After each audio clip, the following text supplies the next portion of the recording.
Good morning. Good morning. I think Good we morning. are live. This is Leah Greenfield. I'm Leah Greenfield, and we have with us on the Facebook page of LifeQuest of Arkansas, we have Sarah and Dustin. I'm going to let them tell you their full names. It's Sarah Lynn and Dustin Etheridge, but their backgrounds and what they're here to talk to you about is finances after 50, which since I turned 50 this year and have two kids in college, I'm going to be paying special attention to. And I really appreciate both of y'all being here. Facebook is a way that we can reach a broader audience. And so we're really, really happy to have you with us and share your expertise. Thank you. Good morning. Good morning. Welcome, everyone. It's good to be here on LifeQuest. I'm Dustin Etheridge, and this is Sarah Lynn. We are volunteers with AARP of Arkansas. We're part of the Speakers Bureau, and we travel around the state of Arkansas before COVID, teaching these classes live. We were also scheduled to be part of the LifeQuest spring schedule and also part of the fall schedule. And while that may not happen this year, we look forward to seeing and meeting all of you again next year in 2021. We're going to be talking today about finances over 50. A little background myself, I'm a businessman. I'm actually an insurance agent by day. I specialize in senior healthcare, Medicare-related programs. And Sarah Lynn is a real estate agent, and she does a lot of work with seniors as well, helping them transition into their forever homes and or modify their current home as needed. So today we're going to be talking about three primary things: budgets, managing credit cards and debit cards, and saving, because it's never too late to save. And to help get us started with our program today, Sarah is going to be focusing on the first topic of budgeting. And while we are discussing this, I want to encourage you, if you have questions, to enter those questions in the chat box so that Leah can look at those questions and filter those to us, and we can address those at the end of our time here. Sarah, would you like to share more about budgeting, please? Yes, absolutely. So budgeting is really important in your finances because that's really your starting point, and that's where you're going to set your goals. So what you really want to do when you start budgeting is you want to think about what is your income. You want to figure out what that is. If you don't know that off the top of your head, then you want to look back at, pay stubs or income and figure out what your income is, and think about all forms of income. It may not just be a work check. Maybe you have some retirement benefits coming in, some Social Security or 401k or something along those lines. But you want to know what your income is. In addition to knowing your income, you want to know your expenses. And you've got two different types of expenses that you want to evaluate when you're setting up a budget. Your fixed expenses, which are like your rent or your mortgage, if you have a phone bill or an internet bill, your insurance bills, those are your fixed expenses that aren't going to change. But you also want to know your variable expenses. Those could be what you spend on going out to eat, or buying stuff for your kids or grandkids to treat them, or whatever you're doing for fun really are your variable expenses. So you want to sit down, evaluate, and figure out your income, your fixed expenses, and your variable expenses. Once you do that, you want to prioritize, figure out and distinguish between your wants and needs. What is it that you have to have? And those things you can't eliminate from your budget. But when budgeting, some of the things that are wants that you don't necessarily have to have, you can eliminate from your budget to make sure you're not overspending each month. Last thing in setting a budget is that you want to keep track and you want to review your budget. And there's lots of ways to do this. You can go online and you can Google free budget trackers. There's paper forms that you can print out and fill out so that you can figure out what all those expenses are and how much money you'll end up with at the end of your month. Or there's apps also that you can just go into the App Store and search a budget app. But that way, that will help you keep track of how much you're spending and how much you're bringing in each month, so that you can make sure you're spending less than you're bringing in for savings, which we'll talk about here in a little bit. Wonderful. Thank you, Sarah. We're going to talk about the next topic on our agenda. And before I do, I just want to state right now for everybody to know, ice cream is a fixed expense in my budget. It's fixed. Ice cream is fixed expense. Well, let's talk about credit card tips. A lot of people use credit cards. As we age, we want to try and limit the use of them as much as possible. You want to make sure you're shopping around and that you have the right kind of card. A lot of the cards have all kinds of perks, and sometimes those perks cost you money.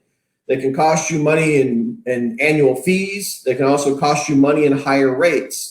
So if you're not using the points-based programs or the cashback programs, if you're not utilizing them and maximizing them, you may want to reconsider having that type of card and shopping around for a more basic credit card that you can use that doesn't have as many fees or higher rates.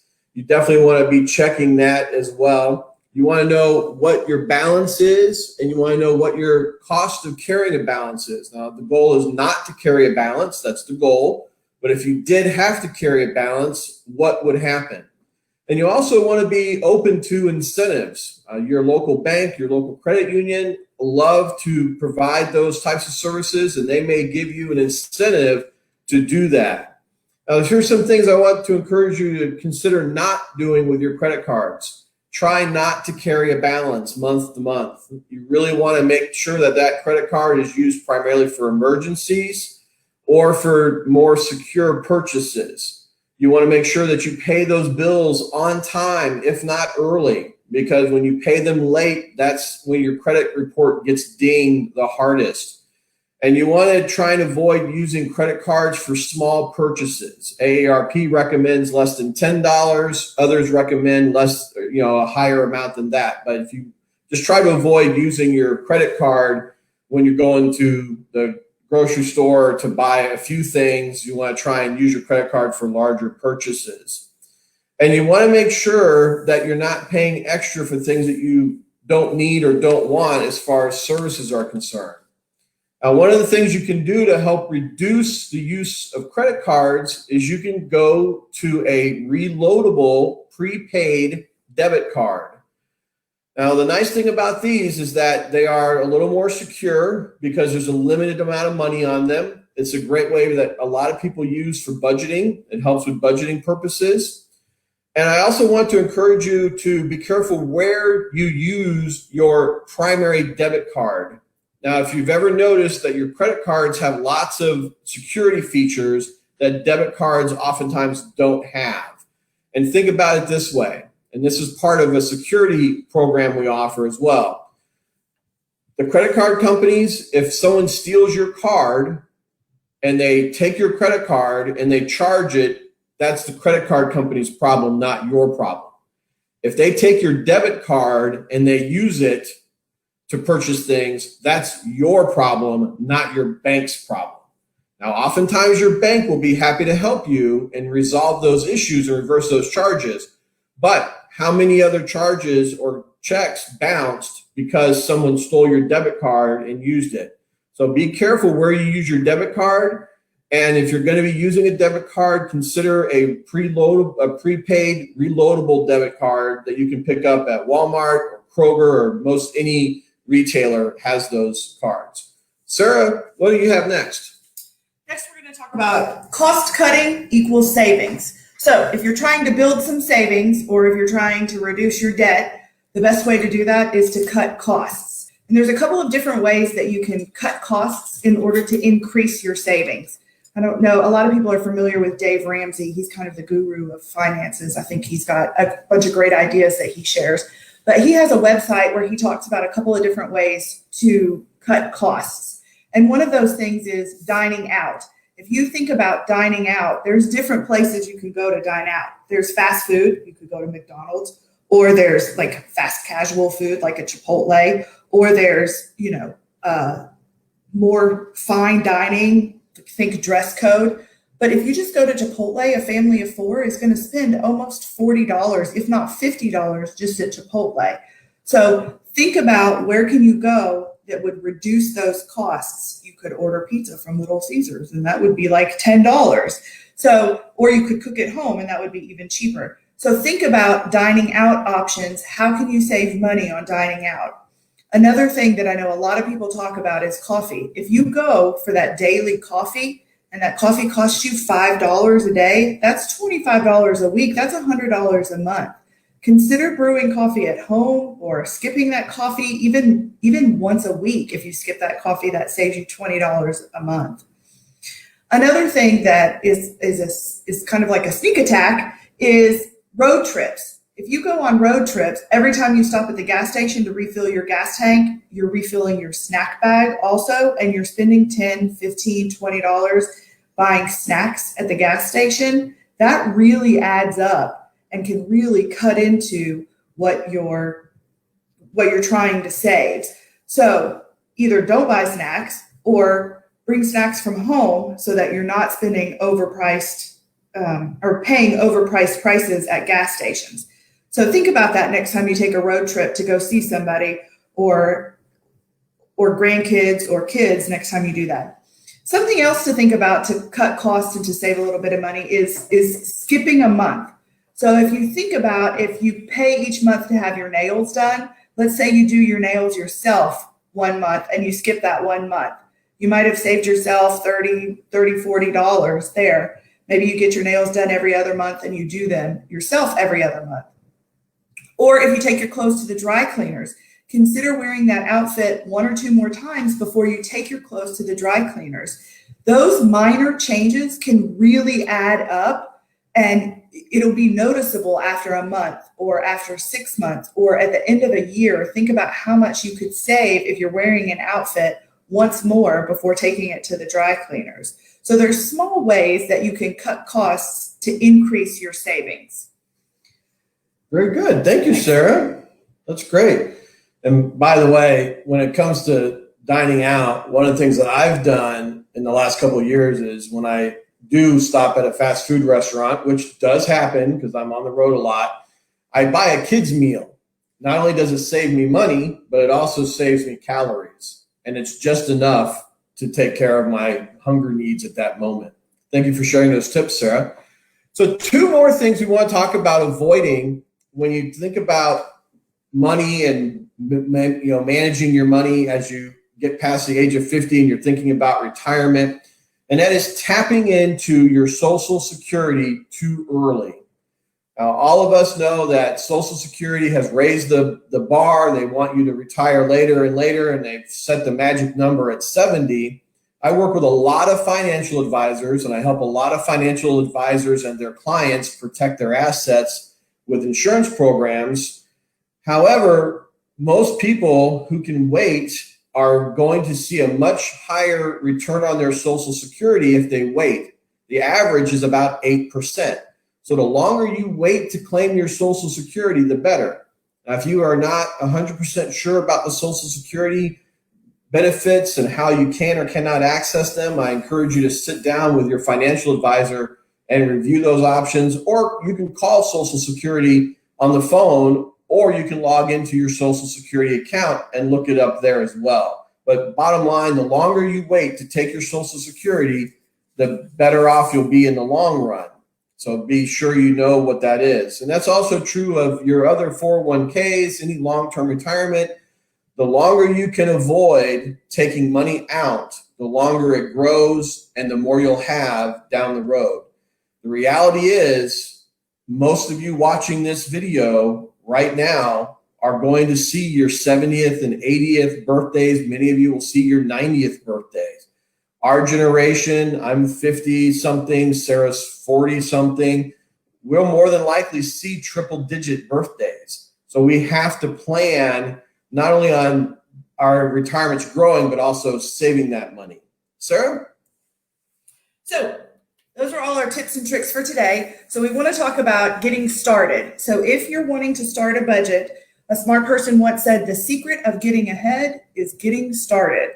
So that's what you need to do in order to get started. Here's a little checklist. You need to set a goal. Figure out what you're trying to do. Are you trying to reduce your expenses? Are you trying to save more money? Are you trying to just evaluate where your money's going? Figure out what your goal is and set that goal. You also want to know your net worth. How much are you worth all your assets minus all your liabilities? Then you want to create that budget. Remember, you can go online and you can print out a paper budget so that you can figure that out, or there's apps that you can download to help you evaluate your budget. You want to make sure that you're managing your debt. Don't let your debt manage you. So you want to evaluate where you're spending your money. What are your costs? Where are things going? How can you reduce that debt? Are there ways that you can spend less on late fees and interest and get some of that debt paid off? There's ways to be creative. You also want to make sure that you build your savings. I am a fan of Dave Ramsey, and another thing that Dave Ramsey says is that you want to start with $1,000 nest egg, but then you want to have about 6 months worth of living expenses. You want to have that emergency fund in your savings account. So maybe that's your goal. So the things that you want to do on getting started today are set your goal, know your net worth, create your budget, manage your debt, and build your savings. Wonderful. And those are all great steps to help you get started today. I want to encourage you to go over to aarp.org/money. aarp.org/money, and you will find countless resources to help you manage any and pretty much every part of your financial life. We're going to be available for the next few minutes to take any questions that have come in. Also, if you have questions specific to your life that you would like to ask us privately, feel free to contact LifeQuest, and they will forward that question to Sarah or I, and we will be able to respond to you directly. We're here to help. We have a real heart and passion for the senior community, and we enjoy helping you guys as much as possible. And we're honored to be here today, and we appreciate the opportunity. And we'll be back in a couple of weeks with another program as well. So, Leah, do we have any questions? I'm monitoring for questions right now, and I'm encouraging folks to type in the comment section on the LifeQuest Facebook page, and we can see those questions that you might have. Sometimes I get some confusion about a 529 plan and what grandparents might be able to do to help their grandkids in their college prepare for those college. And in Arkansas, we have something called the gift plan. And I didn't know if you knew anything or could comment on what grandparents might do to assist with their grandkids' college and how that might be something that they would be wise to do. That's a great question, Leah, and we do have that program here in Arkansas, and that is definitely something that you would want to visit with your financial advisor about. And I would also encourage you, I work with 2-3 dozen financial advisors in the area, and all of them agree on one thing and one thing only, that they don't agree. So if you're not getting a second or third opinion, and there's no cost to go talk to a financial advisor, but if you're not getting a second and third opinion about your finances, I would encourage you to do that, because you'd be surprised what is out there that you may not be aware of. And you may be surprised what's available in the market that your financial advisor is not aware of, including those types of programs. The 529s can be a great way to not only protect assets, but also help your grandchildren and get to college and go to college. And it can also be a great way to save money on taxes. So by all means, if you're interested in doing that, visit with your financial advisor and have them help you figure out the details on that. It's a great question, Leah. I was sort of chuckling with Sarah when you were talking about ways to save money. And I was like, well, a pandemic helps, you know. I haven't got my bangs cut in a while, and my nails need to be done, and who's going out to eat at restaurants right now? You know, not that many people, and I would love to take a road trip, you know, gosh, if I had that. So I was thinking, you know, it's really, and the silver lining is it really has for our family helped sort of realign some of our priorities, you know, and helped us sort of figure out, well, we really were spending way too much money on some of those frivolous expenses that we could kind of cut back and help. So, I mean, that's the silver lining of all this. We do have a question, though, about are there common ways to save on prescriptions or medical expenses like medical insurance? And I didn't know if you had time to comment on that. Absolutely have time to comment on that. the good news is we're actually going to be doing a class specifically about this issue in the fall. Oh, yeah. Tell us about that. Yeah. So what we're going to be focusing on, and one of the things that I do as a Medicare-focused insurance agent is I help my clients find ways to save money and gain access to services. And let's talk specifically about prescription drugs. Okay. One of the big misunderstandings is that the only way you can get your drugs is by using your drug plan. That is not correct. Mm-hmm. You can purchase your drugs direct with cash. Walmart and Walgreens both offer a very long list of $4 generic drugs that you might be paying more for on your drug plan. You can also use programs like GoodRx. GoodRx advertises all over the place. A lot of people believe it's too good to be true, but it is very true. And I help my clients save hundreds of dollars a year, sometimes thousands of dollars a year by using GoodRx. Wow. So if you are not analyzing your drugs at least every 2 years, preferably every year, I sit down with all of my clients every year and help them find out if there's been any changes in their drugs or changes in their drug plan. For example, this year, one of the major large prescription drug providers made a big change with one of their programs, and a lot of people got stuck on a program that changed not in a good way because they didn't take time to have it professionally analyzed. So there are lots of ways you can save money on prescription drugs, and I would be more than happy to help anyone out who has those needs. And again, there's no cost to you for our services. Okay. When you say our services, is that AARP or Dustin, or how do they find? Both. Okay. So to find you, they can get to both of you through the LifeQuest page or by contacting LifeQuest. But I'm also wondering about some of the other resources as for AARP members. And there's a lot of information on the website. But as a member, are there certain benefits that maybe our folks need to be aware of? There are lots of membership benefits, and you don't even have to be over 50 to be a member of AARP. Oh, okay. So as since you're still in your 30s, Leah, you can still join. I just turned 50s. Thank you very much. I need to join. I love that though, Dustin. You're welcome back anytime. I'm in my mid 40s, and as a volunteer, I became a member of AARP. They send out a monthly newsletter. As a matter of fact, this month's newsletter that came out was the front cover was like 95 ways to save money. So this is something that this Finances Over 50 is something that they do focus on. That's one of their hot topics. So there's great ideas in the newsletter that came out this month also. There are 2 publications you receive every month, which have lots of information about all parts of our lives.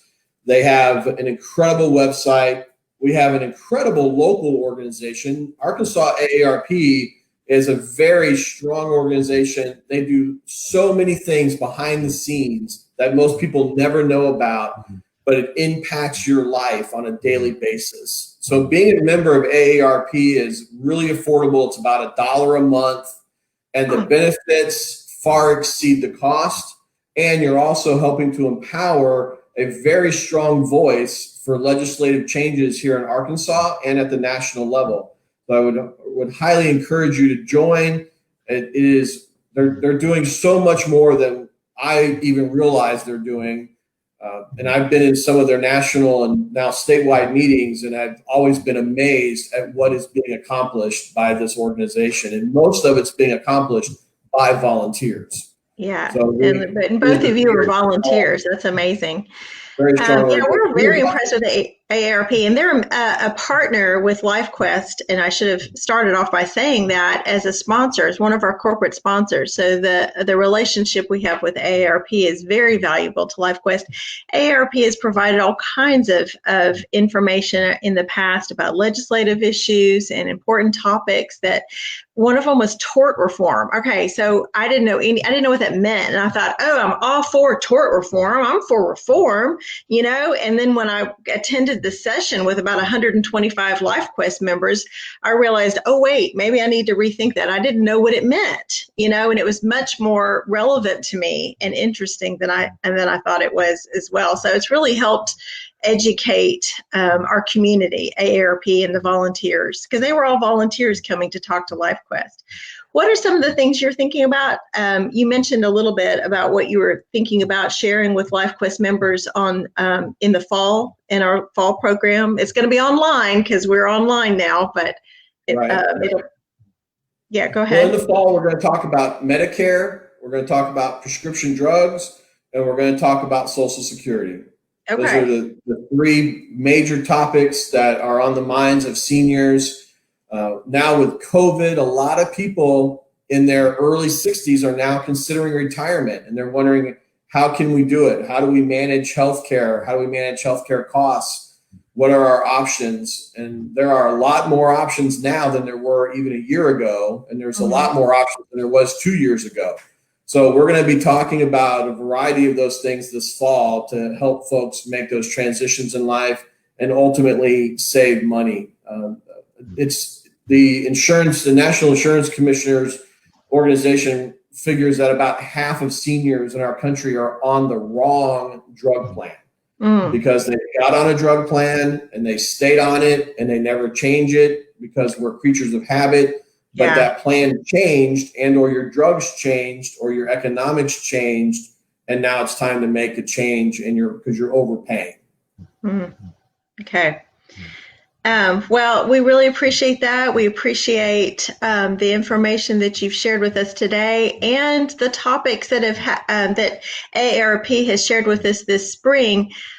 We did have to cancel our spring and summer terms, but our LifeQuest members and volunteer instructors and presenters have not let us go dark. We've been live on Facebook. We've had Zoom classes. We've had about 150 members participate in Zoom classes this spring, and we've got a summer term going, but it's free right now, free and open to the public, everything that we're doing as we're learning how to go online, as our volunteer instructors are learning how to teach online, and our members are learning how to participate online. It's been really important for us to have relevant information. AARP has shared information on fraud and fraud protection, because that has been, and with the COVID happening right now, there's been some scams particular to that have been really scary, that have been targeted to seniors and adults in our community. And so we've really appreciated AARP coming on. And that was a national speaker that y'all shared with our members. And those presentations are all recorded on our website. So they can be found on this LifeQuest page under our videos. So if members are searching for, I want to hear that presentation that AARP did on fraud, they can look on this LifeQuest Facebook page and see the videos. But they can also go to our website and look under what has taken place for speakers, our guest speakers. Those are all recorded. So what we really appreciate is we have a number that are participating with us right now. But then we can show you how many times, and it's been really surprising how many people hit our Facebook page, maybe at 11 o'clock at night or first thing in the morning throughout the week, and can view this recording and hear what you've shared with today and what you will continue to share with us in future presentations over and over and many, many times. So we have a broad outreach at LifeQuest. I think that's really important for our community, and we really appreciate both of you being with us today.